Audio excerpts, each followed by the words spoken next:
ভাইয়া, আরে মা, শরীর ছাড়া মানুষ কে রে তুই? আরে আমি তোমার ছোট ভাই ইমরান। শরীর কই গেছে? গলা কাটা আমার শরীর গায়েব করে দিছে। চল। আবে শালা গলা কাটা, এই নাও আমি শরীর নিয়ে এসেছি, তুমি ওর ভিতরে ঢুকে যাও। শরীর? এসব কি বলতেছিস তুই? তাহলে শুনো,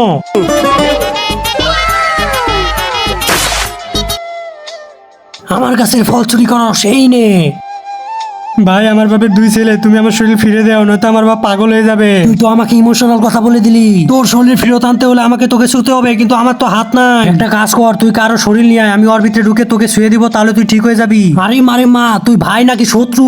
আরে মাথা কাটা, আমি কাউকে শরীর মরিল দিতে পারবো না। তোর ভাইয়ের জন্য দিতে পারবি না? না, আমার ভাইয়ের জন্য আমি দিতে পারবো না। আমি অন্য জনের শরীর আনতাছি, তুই ওর ভিতরে ঢুকে যাস আর আমার ভাইকে ঠিক করে দিস। কিন্তু তার আগে তোমার কাছে কোনটা সবচেয়ে দামি, এক বস্তা টাকা নাকি মা বাবা? যদি মা বাবা হয়, ভিডিওতে একটি লাইক করে চ্যানেলটি সাবস্ক্রাইব করে দিবা। আর যদি সাবস্ক্রাইব না করো, তাহলে বুঝে নিব তুমি মা বাবাকে ভালোবাসো না।